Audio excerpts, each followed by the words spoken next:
প্রতি বছরের ন্যায় এবছরও ঐতিহ্যবাহী কাশীপুর ঈদগাহে পবিত্র ঈদ উল ফিতরের 3টি জামাত অনুষ্ঠিত হয়েছে। প্রথম জামাত অনুষ্ঠিত হয় সকাল 6টা 45 মিনিটে, দ্বিতীয় জামাত অনুষ্ঠিত হয় সকাল 7টা 45 মিনিটে ও তৃতীয় জামাত অনুষ্ঠিত হয় সকাল 8টা 30 মিনিটে।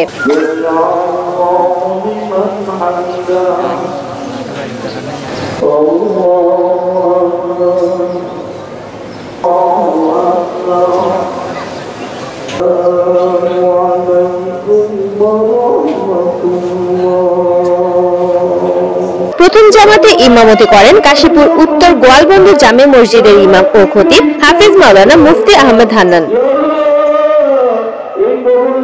দ্বিতীয় জামাতে ইমামতি করেন চরকাশীপুর আঞ্জুবাহার জামে মসজিদের ইমাম ও খতিব মাওলানা মুফতি এমদাদুল হক। তৃতীয় জামাতে ইমামতি করেন কাশীপুর পশ্চিম দেবক মাদব্বর বাড়ি জামে মসজিদের ইমাম ও খতিব হাফিজ মাওলানা মুফতি তানজিল মাহমুদ আরাবি। ঈদের প্রথম জামাতে 13,000 মুসল্লি সহ 3টি জামাতে প্রায় 30,000 ধর্মপ্রাণ মুসল্লি শরীক হন। নামাজ শেষে ফিলিস্তিন ও সারা বিশ্বের সকল উম্মাহের জন্য দোয়া ও মোনাজাত করা হয়।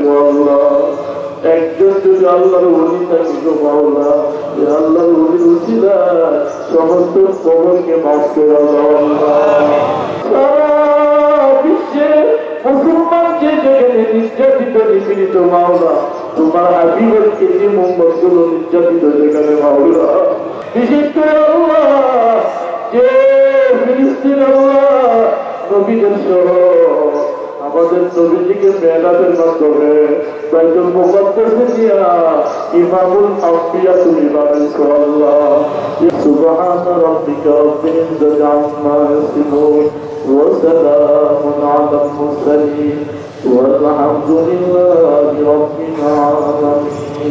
আলহামদুলিল্লাহ, আমাদের এই কাশীপুর ঈদগাহ কবরস্থানটি 1931 সালে প্রতিষ্ঠিত হয় এবং যারা প্রতিষ্ঠিত করেছে তারা আজকে কেউ নেই, কিন্তু এখানে প্রথমেই একটা করে ঈদের জামাত হতো। পরবর্তীতে ধীরে ধীরে যখন লোক সংখ্যা বাড়তে শুরু করলো, লোক সংকুলন হলো না, তখন আমরা 2টা জামাত করতাম এবং প্রতিটা জামাতে প্রায় 12-13 হাজার লোক হয়। এই ইয়েতে আমাদের 2টা জামাতে 25,000 লোকের সংকলন হতো। বর্তমানে সেটা তো সংকলন হয় না দেখে আমরা 3টা জামাত করি। 3টা জামাতে প্রায় আনুমানিক 30,000 লোক আমরা নামাজ পড়ি। আমি বরাবর প্রতি বছর এখানে নামাজ পড়ি। সো আমরা যেন কাঁধে কাঁধ মিলিয়ে চলতে পারি এবং ফিলিস্তিনি মুসলমানদের জন্য আমরা দোয়া করি। ইসরায়েলের বর্বরতাকে আমরা মেনে নেব না এবং ভারত সহ সমস্ত মুসলমানদের উপর নির্যাতন হচ্ছে। আসলে আমরা সবাই কাঁধে কাঁধ মিলিয়ে চলি এবং ঐক্যবদ্ধভাবে আমরা এই আওয়াজ করি। রিপোর্ট করেছেন মোহাম্মদ হোসেন সুজন, NN TV, নারায়ণগঞ্জ।